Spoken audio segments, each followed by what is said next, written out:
there's a bill in the works to eliminate the cap on your primary residence exclusion when you sell it. So the gains, the capital gains from your sale of your primary residence, as of right now, if you're a single person, you get a $250,000 exclusion. If you're married, it's $500,000. This bill that's being proposed would eliminate that cap. So there'd be no cap at all.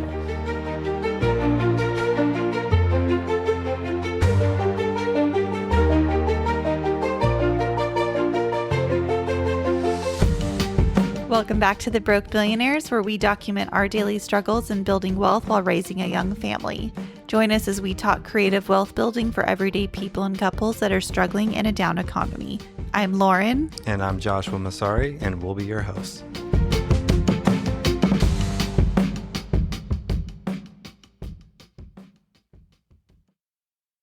Welcome back. We have another late night. Somehow these continue to get later and later every night. It's not as late as the last one, but that one was really late. That one was a little hard. That's what happens when you have four kids on 5 and under, and you're trying to record a weekly podcast. Not the greatest idea. Don't do it. Yeah, don't do it. I don't know why we do it, but I mean, hopefully someone's getting something out of this, because we're sure not. I know. Well, aside from free therapy, we wanted to just jump into it while we were in the thick of it, going through we sure are in the thick of it, the bottom of the rut, and so I feel like we're definitely taking everybody along for that ride. We haven't crashed and completely fallen yet, but we've been crashing the whole time. True. We're getting road rashes every day. We haven't died, but we're definitely crashed and burning. Yeah, that's true. I asked you this the other day. This time last year, we were living on the island in a house probably a little smaller than what we're living in now. Were you happier in a smaller house in a place we loved than where we're at now? You asked me this before? Or what? Yeah, you answered me. I asked you this a couple days ago. Oh, no, I thought you meant you asked me this when we were living on the island. Oh, no, I'm asking now. Now, do you like now that we're in a similar size house? Because before we went, a much bigger house, right, that we went back to. So we kind of were like, okay, it's nice to have the space, and we've had a yard here and we had a yard there, but now that we're being here set up with a yard and a house that's very affordable, I'm very comfortable right now in our situation. And so I don't think that I would want to move back to the island right now. But if we were back at the island, I would have a different outlook and probably say we're way happier there. Yeah.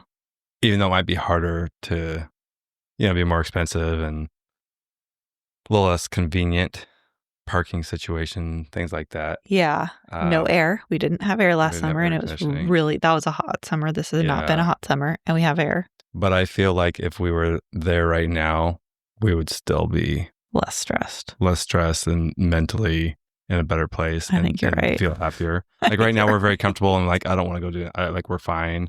But I think, our living situation is not bad right now. We're fine where we're at. The kids love it. We got a yard, and we're setting up the water slide for them, and they're having fun. But parking, we got great parking. But I feel like it's very comfortable right now. It sounds like more trouble to move back to the island right now and more expensive. But if we were to do that, I think once we were there, we'd be like, this was worth it. We're happier. So I still think we'd be in a better place. I think it's for sure less stressful living there. Yeah, absolutely. I mean, you would drive over the island, and I've never seen you so relaxed as the 2 times we lived there last year. Yeah, not good. That's what I'm saying. If we were actually down there and in that situation, we would be happier. Yeah. But we're not, and we're not. No, we're not. Here we are. So here we are. Here we are. What are we? All kinds of fun stuff tonight that we're talking about. Yeah, we got some updates that we can run through because we haven't done any updates in a while. So Yeah, on the properties. Yeah, so we talked about this a few months ago on a property that is owned in the 401k in South Carolina. This property was purchased in, I want to say, October of 2023.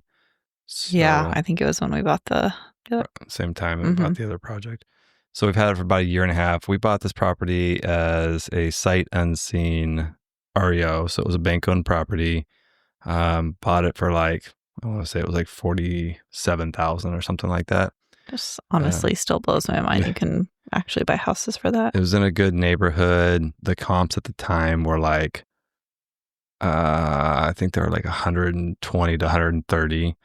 And so it made sense. I was like, we can expect the worst. It's going to need some work. It's probably pretty bad inside, a lot of deferred maintenance, and figured it was going to need some work. But, with the comps, it was a big enough spread that it was worth the risk. Long story short, we closed on the house and then ended up finding that the previous owner that was being foreclosed on was still there. Took over a year to get them out. It was a long, drawn out process. And finally got possession of the house. And then the taxes got reassessed at a crazy high rate. And was able to fight that and get them reversed for 2024. But then they said, if you renovate this, we're going to reevaluate, then you're going to get nailed, basically. South Carolina is great for $25,000 properties, even $50,000 properties. But if a property, and this particular county that we started buying in recently is way more on top of taxes, or at least in the city, than the other small town. They don't have much to do, right? Yeah, they are on top of it. And we've got properties from 8 years ago in the other county that still haven't been reassessed. And this one's like they reassess every single year. So it is honestly not making sense to long-term hold properties there because the taxes don't make sense. Yeah. It just doesn't add up. We're renting property there's another property we have that's renting for $1,000 a month, and properties just got reassessed, and property taxes got reassessed, and they're going to go up to like $500 a month. Jeez. Or maybe it wasn't quite that much, but it was like enough to like, this isn't really making sense. Yeah. It was like, I think maybe it was like $250 a month. It was like $3,000 for the year or something like that. So it was basically like $250 a month. So 25% of the property's revenue is now going towards property taxes. And it just doesn't make sense. I was actually looking at selling it, but there was a person that was in there for 6 months. They wanted to renew. So I let them renew. But after they're done, we're probably just going to offload it because the taxes the numbers don't make sense anymore. Yeah. That one we'll still be able to make money on too, but it's just hard to make sense on the numbers sometimes with these states that have higher property taxes. Mm-hmm. So there was this other one, back to the other one with the person. We finally got them out earlier this year. Was getting ready to figure out renovations on that. Was going to renovate it and trying to figure out to rent it or to not rent it. But after the tax assessment came into play, it just made way less sense to rent it because it takes up so much of the revenue. So I was kind of leaning towards just selling it. And the realtor that sold it to me originally called me up around this time before I was getting quotes to get all the work done. She called me up and said, "Hey, like, what are you doing with that property that I sold you?" And I was like, "Well, I'm thinking about selling it, but not sure why." And she had a buyer that happened to be a mail lady that was familiar with the property because she delivers mail every day on that street. And she was very interested in buying it. So we ended up coming up with a deal. She was very, very interested in buying it, wanted to make an offer, was pre-approved for a set amount. And we basically came up with a novation agreement with this realtor because I told her, look, it needs a lot of work. I'm not, this this offer was a time, we had like 90 days, I think, for the expiration of the offer, or the expiration of their pre-approval. And I was like, I don't feel comfortable getting this done 90 days on my own because I'm out of state and I'm not going to be able to manage this and just get these things done fast enough. So I told her, hey, I need to partner up with somebody on the renovations. Would you or someone be interested in partnering up? The way we would do it is the partner would pay for the renovations, so fund the renovations and manage the renovations.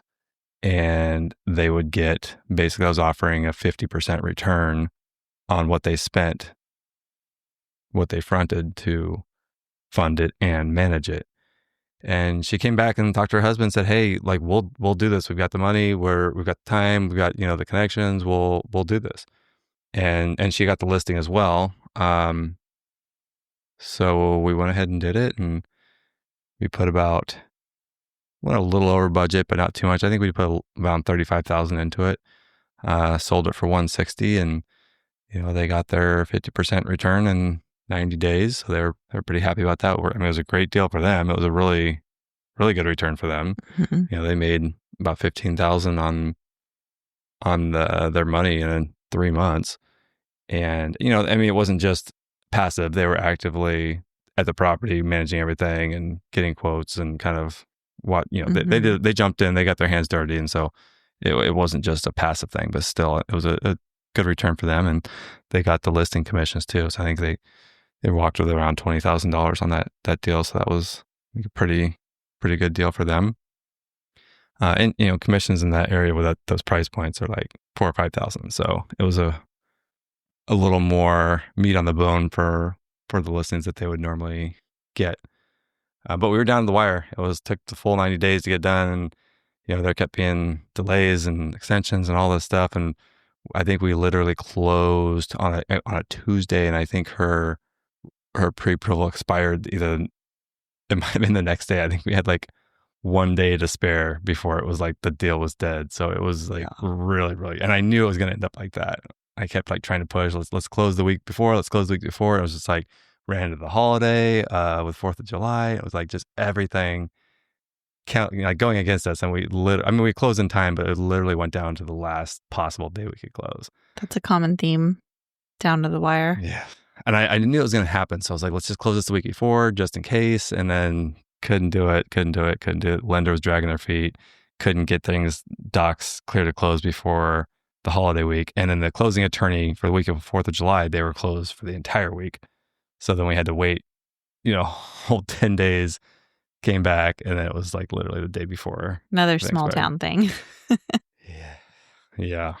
So that was fun, but it worked out. So that's, known as a novation agreement. You got somebody that owns a house, somebody else comes in, pays for the renovations, gets it renovated, and then on the sell, they take their cut out of the closing, and they were paid out of closing on it. Yeah. So just a quick disclaimer. The information shared on this podcast is for informational purposes only and should not be considered as financial, tax, or legal advice. Always consult with a qualified professional before making any financial decisions. Your individual circumstances may differ and require specific strategies not discussed here. Now, let's get back to the show. Worked out.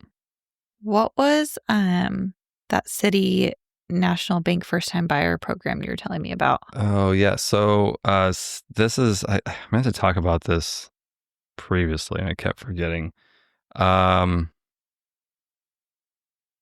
It's a first-time buyer. Oh, okay. Here it is. City National Bank. It's a grant. It's called, okay, so it's the City National Bank Ladder Up. It's a grant. It is, so this is only for people in California. So you can get a grant through this Ladder Up program from City National Bank, and it is a $20,000 grant, just free money towards your down payment. And this is for like a first-time buyer program. You can get 3% down on this, and you can basically get your down payment covered without having to come up with anything. It has to be a primary residence. It has to be a primary residence, and you have to qualify for a first-time buyer. Okay. And the $20,000 I think can go debt towards closing costs, down payment, and closing costs. But it's a decent chunk. It was 50,000, and the funds ran out. Now it's 20,000. Yeah, I was going to ask, like, is there like an end date or just until whenever the funds run out? I think it's a fun thing. So what happened was somebody sued the bank for being discriminatory. Mm-hmm. Yeah. I don't know if I'm saying that right.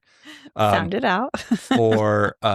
Because they had all their branches in affluent areas, and they were catering to the more affluent, which is kind of how they started. So it was kind of like weird they're getting in trouble for that.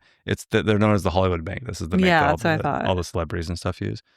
They're in LA, they're in Orange County, but they strategically placed their money or their banks where the money is, I guess, and somebody didn't like that, and so they got sued.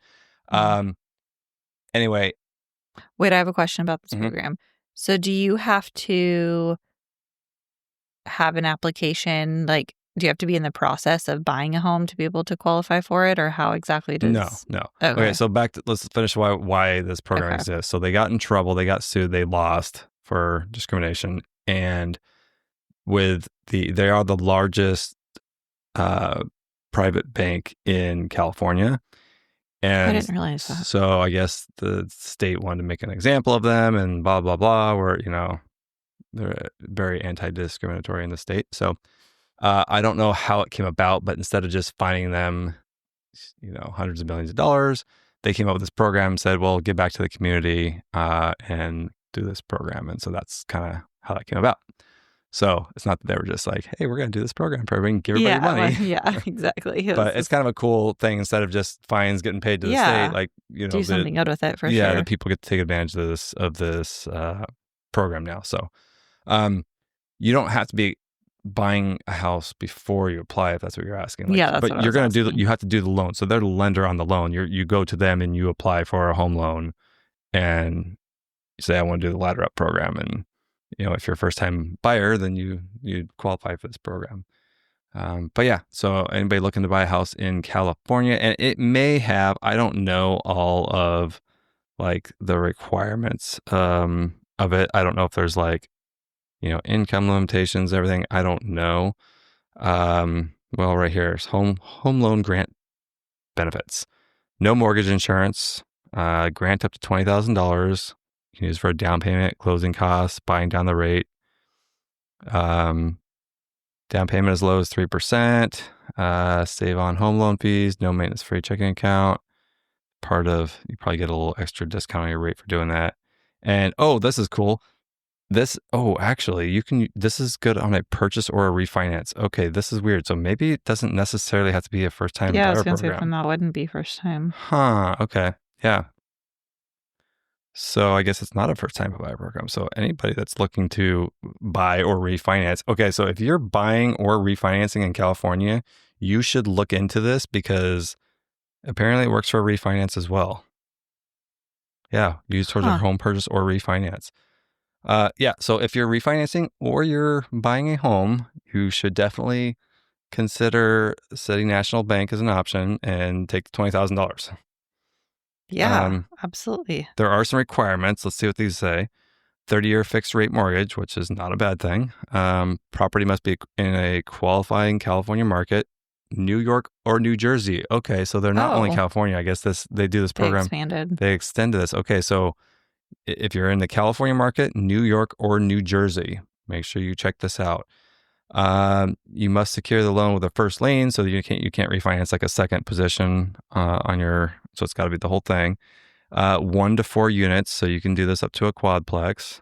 Oh, that's cool. As long as it's your primary residence. Minimum credit score is 660. Income limit. Okay, so there are income limits apply and vary by area. So there are some income limitations on this, so you would have to contact them to find out what those are. And again, that's going to probably be based on your AGI, or adjusted gross income.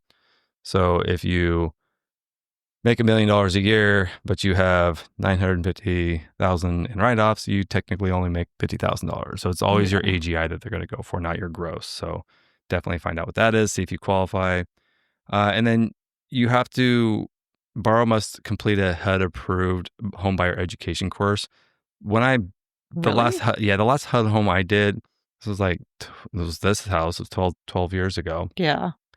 That wasn't a requirement back then, but now they've got. I didn't know there was a course you had to take. Yeah, I've heard that's interesting. You have to take a HUD course, just like home ownership and being responsible and making a payment. I have no idea. I've never taken it, but that is part of it because this is a Fannie Mae loan. So, but yeah, so if you are in the California, New York, New Jersey, and you are buying or refinancing a property, look up City National Bank, Ladder Up. You can just go to their website and Google that. We can also we'll put the website in the show notes.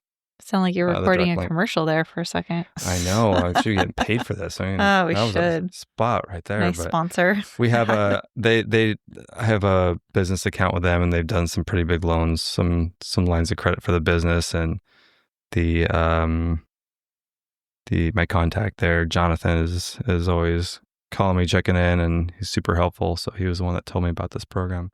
I was trying to get him to come on and talk about it, but you get on a podcast and then you got to get legal involved, and it's like impossible to get those things through. So I'll just talk about it. By the way, I don't know anything about this program, so legal disclaimer. Ask your attorney, ask your CPA, talk to City National Bank. Don't take my word for it. Do your own research. But that's what we know about it. We'll give you the link anyway to get you started. Yeah. All right. Enough on that. What else did you updates? The big beautiful bill. There was something you wanted to talk about. The big beautiful bill. You know, this big beautiful ridiculous name for a bill. Whatever. It really is crazy. Don't care what you think about it or what side you're on. I don't even know everything about this bill. It just passed beginning of July and went into effect. But I do know that there are some things that are very beneficial for investors and business owners. The biggest and most notable that everyone's talking about is bonus depreciation is back, and it is back to stay.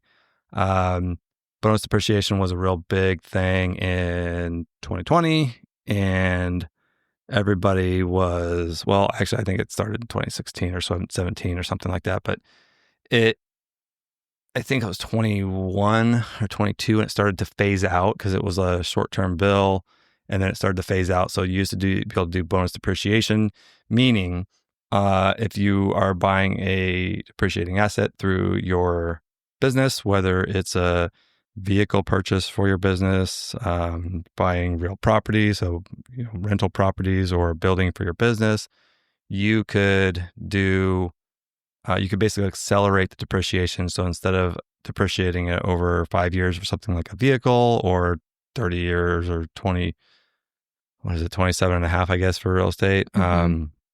I think commercial is a little different, but instead of having to take it over that depreciation schedule, you are allowed to accelerate that and take that in year one. There's different ways of doing that. Like the vehicles, you just take the depreciation based on the cost. With real estate, you had to do like a cost segregation study, but people were using the strategy to offset big gains. So they had a big year, they made $1 million, they go buy a few properties and then used bonus depreciation to accelerate that to that same year to offset those taxes so that you don't have a tax liability for that year. So that whole strategy kind of went away until now. It's back. And the way it's written into this bill, it is permanent. It doesn't mean it's that's cool. Technically permanent, because the next administration could say, no, we're going to get rid of this. But the way it's written into the current code, it doesn't phase out like it did before. So it's like permanent. That's what I mean by it's here to stay. So for the time being, but yeah, so you can go back and buy your jet and depreciate it and offset your $1 million in income, and yeah, I'll go jet shopping. Yeah, get right on that. We've never used bonus depreciation. We've always used standard schedules because our businesses have had other expenses and never made enough money to accelerate that depreciation and burn it all, because then you can't use that in subsequent years. So like for the vehicles, we've always broken it out. I was going to say, is that better to do it all at once? It depends. It depends on your situation. So obviously talk to your CPA about your situation to see what makes sense. But it really is for somebody that has a large, again, like a year with a lot of income that they need to offset. Mm-hmm. So somebody sells a business or just has a really good year, like whatever, like you need a way to offset something like that. A really good year. That must be nice. We had a really good year a couple of years ago. It was really nice. It was. It's been a few years since we've had one of those. It's really nice. We paid a lot of money in taxes because we did not buy something and have bonus depreciation. That would have been the year for us to do something. Yeah. Like we could have bought, something like a property in the Midwest for 150, 200,000, and we could have offset those taxes and not had I think we had close to a 6-figure tax bill, and we could have avoided that by buying property. So that would have been a good example of how to use bonus depreciation. So here is another bill that has not passed, but it's in the works right now. This is a very interesting one. I don't know anything about the bill and what else is in this, but I do know that part of this bill is, I wish I had the name of it. I forgot it, but there's a bill in the works to eliminate the cap on your primary residence exclusion when you sell it. So the gains, the capital gains from your sale of your primary residence, as of right now, if you're a single person, you get a $250,000 exclusion. If you're married, it's $500,000. This bill that's being proposed would eliminate that cap. Mm-hmm. So there'd be no cap at all. The reason that's so big is, if you've got higher dollar properties, like us, for example, we've got 3 properties in Orange County, and all 3 of them have so much equity that it's gone beyond the $500,000. Right. So if we were to sell any of these properties, even if we met the requirements as a primary, we would still have to pay taxes because there's just not enough. There's just not enough. Which is like one of the reasons when people say it, with what we're going through financially right now, people are so quick to say, like, we'll just sell a house. And that's a big part of why we don't. Like, okay, we can sell a house, but even with the primary exclusion, we still have to pay, $300,000, $400,000 in taxes. And like at the end of the day, it's not really that beneficial. I'm not going to walk away with that much. Yeah, exactly. So it just doesn't make sense.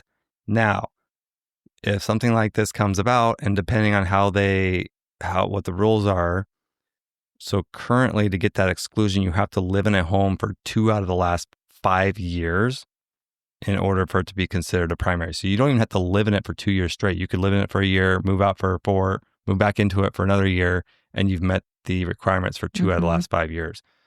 If something like this were to pass and this came about, it's possible. Again, I don't know how it's going to be structured and what they're going to consider. I don't know if there's a limit on how many of these you can do in a certain period of time. I don't know. But as of right now, it would take us about 3 years to hop back between our houses, the 3 of them, to satisfy it for all 3. But we could, in about 3 years' time, maybe a little less, we could satisfy all of that, then have 2 of the last 5 years as a primary residence, and we would have the option to offload all the properties completely tax-free, which has never been an option. That's pretty wild. And so, not that we would want to do that or that we plan to do that, but we also didn't plan on being back here. So you never know. Well, right. But what I'm saying is it's not an option right now because the tax, if we were to do that on all 3 properties, we would have, a 7-figure tax bill easily. Yeah. And it just doesn't make sense. Yeah. Like that would be a huge chunk of our net worth just in taxes. But this opens the door for us to be able to do that. So if we wanted to just pull the ripcord, sell everything, now it makes a lot more sense because, before the bill, it would cost us $1 million in taxes, $1 million in plus in taxes. Yeah. And then this is not something we just do right away. It would take us 3 years to satisfy all these. So over the course of 3 years, we could sell all 3 properties and walk away completely tax-free and not have to worry about taxes on the property. So, but this has not passed. Has not passed, and I've heard it's got a lot of support, and it sounds like it's like making its way through the rounds, but again, it hasn't, it's not in stone. So we'll see if that passes. It just opens another door for us to consider, because that's something that's never been an option, and it's never been that way ever for anybody. So that is a very intriguing option. And and if it is truly no cap, like somebody that's got, higher end properties, you got a property you bought for $5-6 million and it's worth 10, 11, 12 now. That was never an option because you're way over the max. But if there's no max now, if you can pull out that much money tax free, that's a huge win. Yeah. So we'll say again, I don't know a lot about it. I don't know exactly how it's going to work, but from what I've read, it is aiming to eliminate that cap. And there may be income limitations. I don't know. I don't know what that's going to entail, but we'll see as that develops.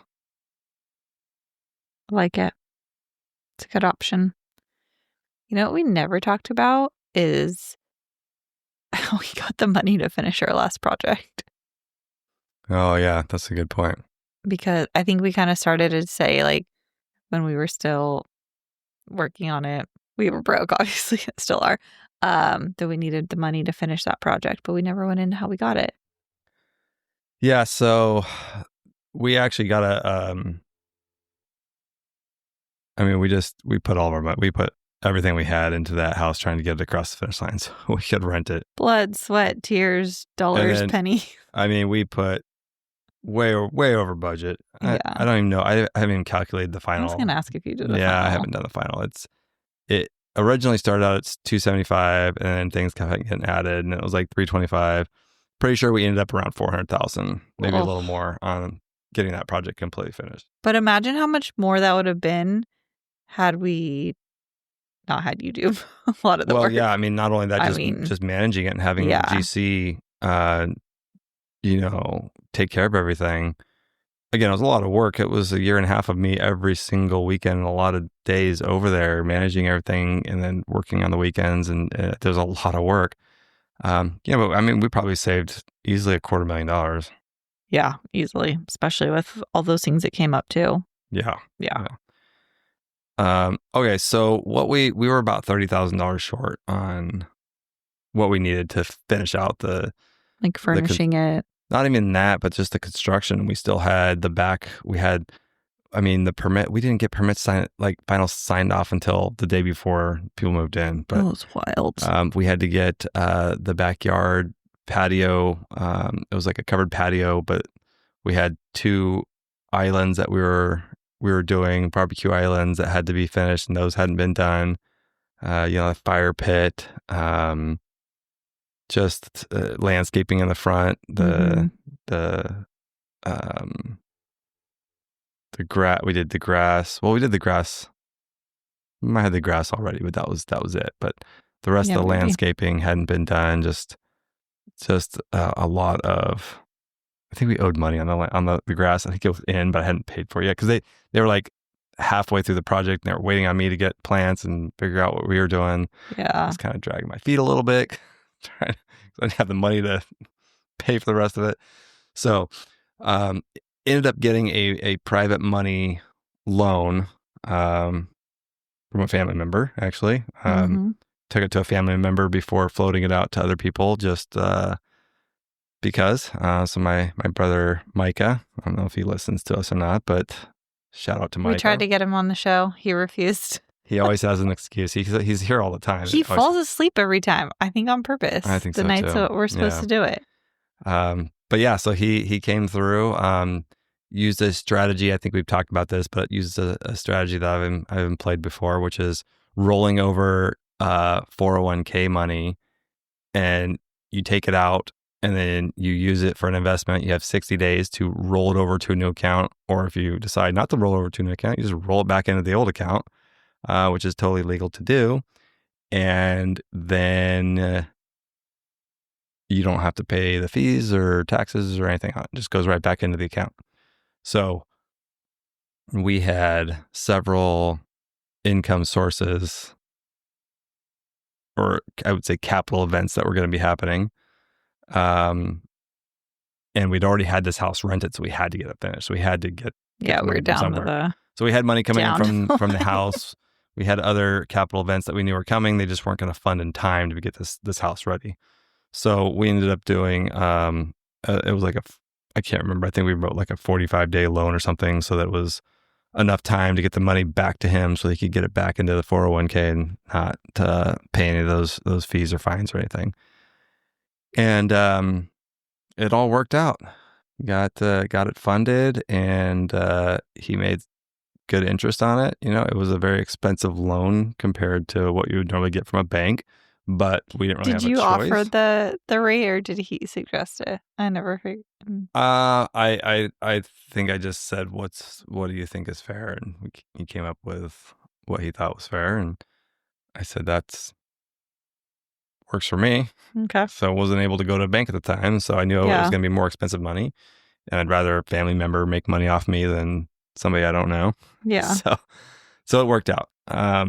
We got the project done the day before they moved in, got all the permits signed off, and it worked out. And then it was like maybe a week after we got it rented, we had a capital event that came through and closed, and then I was able to get the money back over to him, and then he got the money back into his account, and it was all good. So another little creative way of quick little money he made there. Yeah, it was. You're welcome, Micah. Another creative financing strategy that we employed there that worked out pretty well. When you're this broke, you got to get real creative. Banks don't talk to us anymore. Nope. Well, they do, but not, I was gonna say, not to give us money, just to try to collect their money. I can't believe I'm laughing about this for people to hear, but here we are. All right, so those are our updates, but those are really long updates. That was a lot of updates. We'll probably just call that an episode. I know, we probably should. Hey guys, if you're finding value or just want to follow along on our journey, make sure to hit that like button and subscribe. That would help us tremendously. You can also follow us on Instagram @TheBrokeMillionaires and be sure to share with your friends. Now let's get back to the show. Oh yeah, what do we got today? Oh, we're gonna keep going. Okay, all right. Setting up. We're talking about out-of-state furnished rentals tonight. So how to set them up? Yeah, so we always talk about the furnished rentals that we manage and set up here locally, but right now we're not really exploring, kind of past the exploring phase. We are actively converting some of the apartments in our 14-unit building in Texas. We're converting some of the one bedrooms into furnished rentals. I think we're going to do kind of testing it out and see. Yeah. So we decided to try this with one and see how it went, and we've gotten a couple good contacts locally that we're working with, kind of partnering up as a co-host, bringing on as a co-host. And because I will say, setting them up from out of state is just as hard as you would think it would be, if not harder. Yeah. We're not doing the physical labor at this point, obviously, but we're still having to buy all the furniture, get the units ready, then buy all the furniture, get everything that needs to be set up, trying to make sure it gets there on time, and trying to orchestrate everything. And then there's a lot of things that you don't think about till last minute, like, okay, we got the coded locks, but now we got to get them programmed and set up. And that's not something I can have the property management go over and do. That's just not their wheelhouse. I need to have somebody I'm on the phone with and walking through and having someone like put up shower curtains, physically put these items in the home, like make sure that the getting it set up nicely so it like pictures well, and it's actually not just thrown in there. Right. Little things like the TV has to be signed into and set up with the YouTube TV, so they like just all these little things that come up and you're like, well, not there, can't do this stuff. Yeah. Setting up security cameras on the exterior and like all these things. So, we ended up this girl that had used to live in these apartments several years ago. I got in contact with her because I was advertising when we first bought it, and got in contact with her. She did some consulting for us, and actually ended up offering her an on-site management position in trade for like a rent credit. So one of the units, a 2-bedroom unit that we upgraded, she just moved into it, and she's getting rent, like a rent credit in exchange for being an on-site manager, helping out with some of the stuff that that we're not getting the support we need from property management on on-site daily stuff. just helping manage all the projects going on, the construction. I just recently fired a construction company because they were doing a terrible job, and I had no idea because property management was signing off and signing checks on work that was just absolutely terrible, horrendous. It was so bad. But now I've got somebody physically there to be able to go check the work, FaceTime, show things, that there's issues, get me close-up photos. And so I can see what's going on. And I actually just today, there was a contractor that I withheld a portion of the final payment because it wasn't up to par. So I said, you got to come back and finish the job. The baseboards don't look real good. So that's been a huge help having her there. So shout out to Lyric for helping out so much with everything. It's been a huge addition to the team. And then also her counterpart, Bridget, has taken on cleaning and turning over units and stepped up and really, really been a huge help in getting that stuff ready. All the little things that you post-contractor work. So after the construction crew leaves, there's always a lot of little like hardware things and, locks, putting locks and just little things that aren't big construction stuff, but, requires tools, requires a little knowledge and a little bit of effort, and she's really good with this stuff. So yeah. But yeah, so we are going through setting up these properties. We had one that we had set up and got rented, and it crashed and burned real fast. Yeah. We got somebody real in there. Fast. They got it all set up, and the person moved in. Like we literally got it ready down to the wire. Person comes in. This was a travel nurse.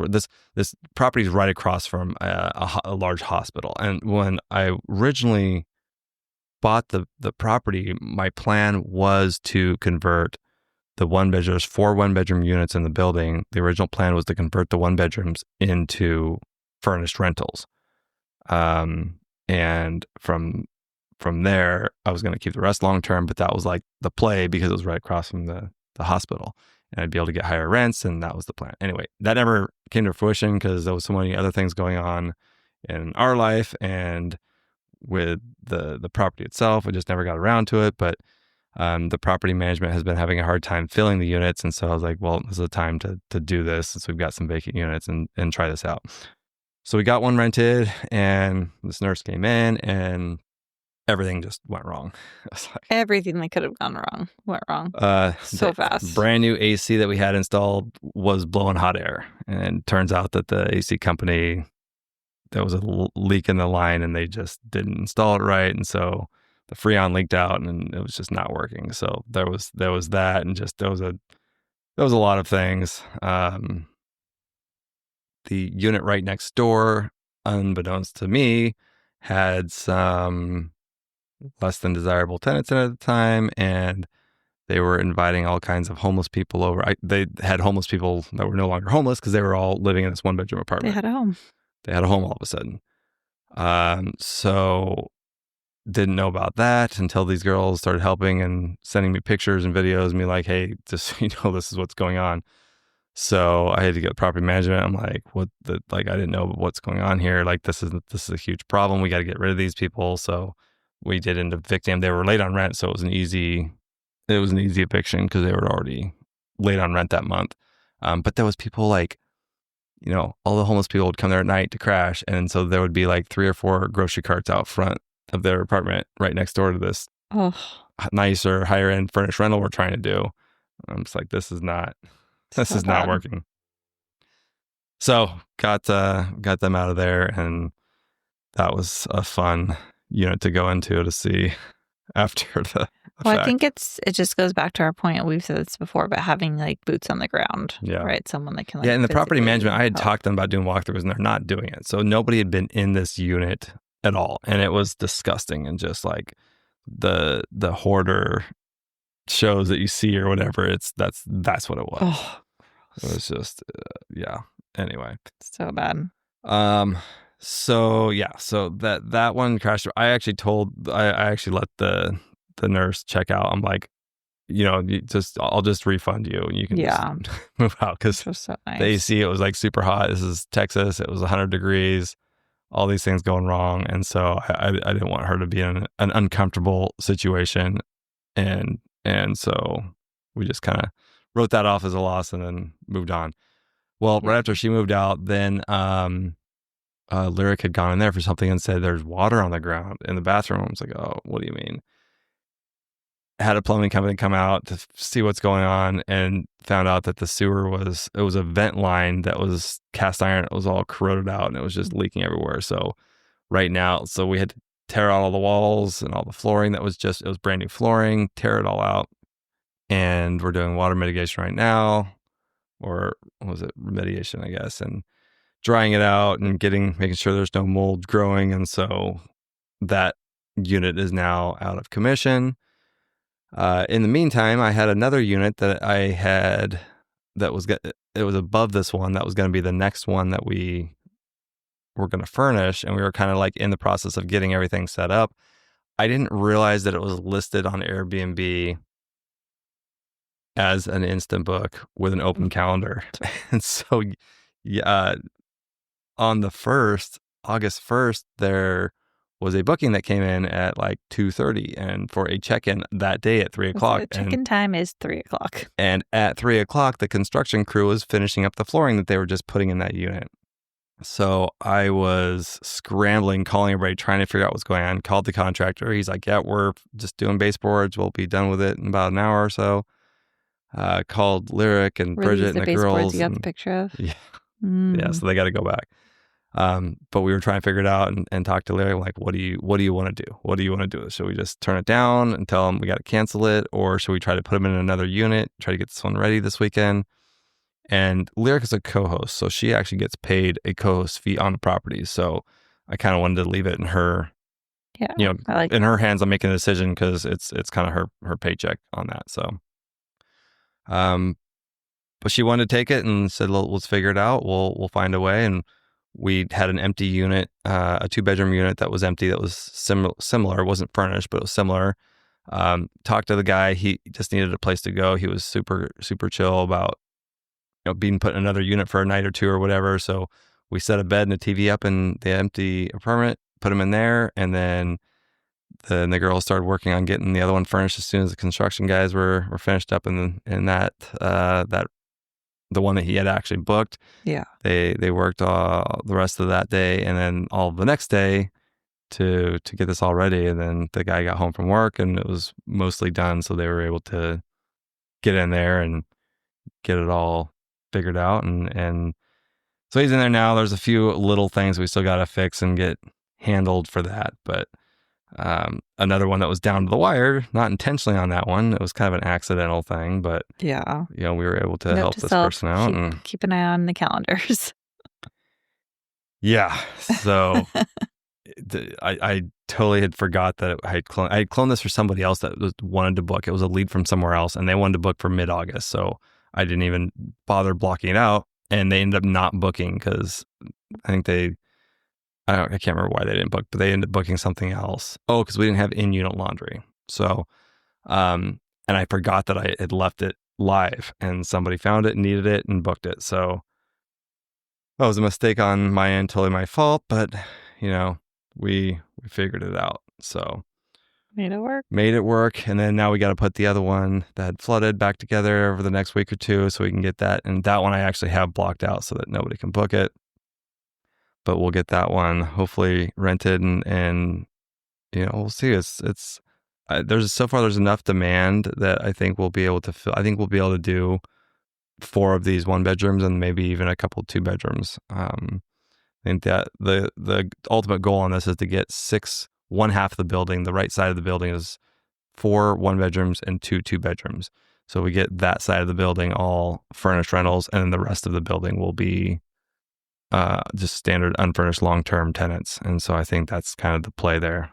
But so far it's working. It's just not working as smoothly as we had hoped, but we'll get there and smooth things out and things will start running a little smoother.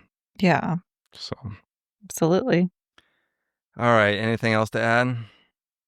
And I will say, like, just setting this up, we're in California and we're doing this, but this is still a lot of work. The week I'm taking calls. Yeah, you were on a lot of calls today. We're at a family function and I'm stepping away and having to set up locks, set up TV logins, and all these issues that are popping up last minute, and walking the girls through it. So it's still a lot of work. It's still a lot of hands-on, or at least attention, needing my attention. Yeah, there's things that, can't be away from your phone too long. If there's an emergency that comes up, there's definitely more of an on-call type. And this is all this is a property owned by our 401k. So yeah, it's not, I'm not even allowed to do physical labor there. So, I can manage it remotely. Right. So even if we were closer, I wouldn't be able to do stuff. Yeah. Not with the way we own this one, but this is, most people's 401ks, they just set it and forget it. This is a very active 401k. It requires a lot. You are working hard for that retirement. Yeah, but I mean, this building, like, we get it up and running and do what we want to do with it and get it stabilized. Like, it'll be a good increase in equity for the 401k. It's just, we got to get it there. Yeah. So absolutely. I don't think this property, no one's ever taken this amount of time and put this amount of money and effort and strategy into this building. So I think it's got homeless people coming and living. It's got a bad reputation. And it was way worse before. Yeah. There was a lot of, drugs and stuff like that. And we had to kind of get rid of a lot of issues there. And so it's starting to turn around, but it's just a lot of work to shake a reputation like that for a property and get it turned around. And you got to be very selective because it starts with the people. You got to be very selective with who you're letting in. Yeah. So over time.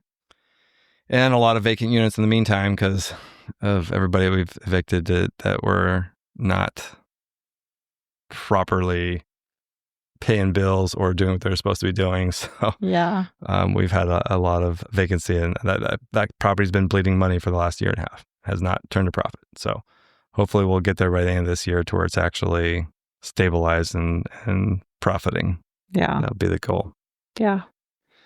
All right. You're basically asleep over there, so I think that's probably... That's our side. That's going to be it for tonight. Yeah. Oh, it's so rough. We got some fun interviews coming up. We're going to be interviewed this coming week on Vivian's podcast for midterm rentals. I think I actually don't even know what the podcast is called. She just launched it. Well, it hasn't even launched yet. So, yeah, I don't even. We'll add it to the show notes. Yeah, once we figure it out. Yeah. So, and then we're getting ready to start doing our interviews. Again. Yeah, because we're starting to sleep through the night. Baby, almost a full week, I would say, of baby sleeping through the night. One night. Yeah, we're close. But he's doing really good. Oh, so Vivian, I think it's the Midterm Rental Movement. That's the new name of our Facebook group, and I think that's the name of the podcast as well. Yeah. Okay. Yeah. So we're starting to sleep. So we're actually getting our lives back a little bit, but we'll start getting these interviews back on the calendar so we can start having guests on. Yeah. So lots of exciting things happening. Very excited. Yes. All right. You're going to bed, obviously, whether you definitely stop talking or not. So, all right, guys, get out there and make it happen.